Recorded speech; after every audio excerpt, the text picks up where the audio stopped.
Hey everyone, Amy here for Finger Lakes Explorers. Today we're headed to Canandaigua to visit Kershaw Park and the Canandaigua Pier.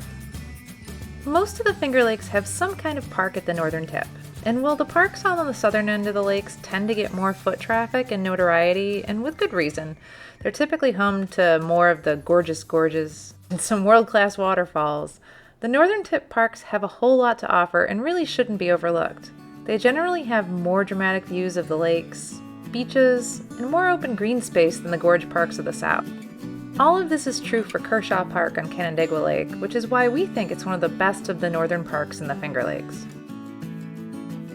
If you head south down Main Street in Canandaigua, you'll bump right into Kershaw Park and the Canandaigua Lakefront. Kershaw encompasses 9 acres of green space at the end of Main Street along Lakeshore Drive. Wide paths meander through the park, around willow trees and bench swings and picnic tables. You're never without a view of the lake, which is beautiful no matter the season. There's a good-sized playground in the middle of the park, which is perfect for families with kids in tow, and there's a gazebo right next to the water that can be rented out.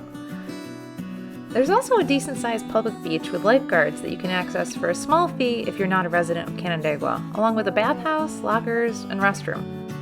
Although it's a great, well-kept beach, we skipped it during this visit to the park and just spent some time quietly meandering through the park, taking in the beautiful views of the lake.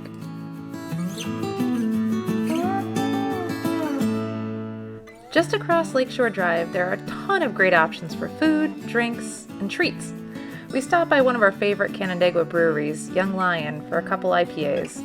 At the end of Kershaw Park, you'll find another option for beers with a view, Twisted Rail Brewing. If you're in the mood for some food, Murphy's Law is a casual restaurant with good pub grub, or there's the New York Kitchen where you can sample some locally grown and produced foods and drinks in the tasting room or restaurant. For dessert, stop by Scoops for traditional hard and soft serve ice cream. From Kershaw, we took the short walk past Canandaigua Sailboard and Sager Marine to the Canandaigua City Pier. Along the way, we spent some time checking out the huge variety of boats docked at the marinas.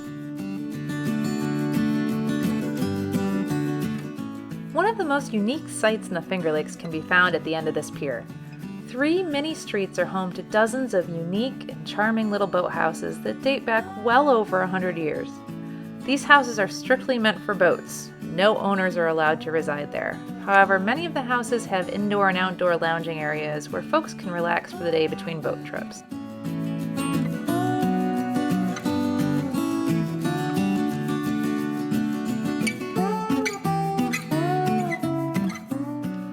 At the end of the pier, just beyond the boathouses, we stopped to take in the sweeping views of Canandaigua Lake and Squaw Island, which was known as Squaw Island until October of 2021. Legends state that the women and children of the Seneca sought refuge on this island, though this is now up for debate.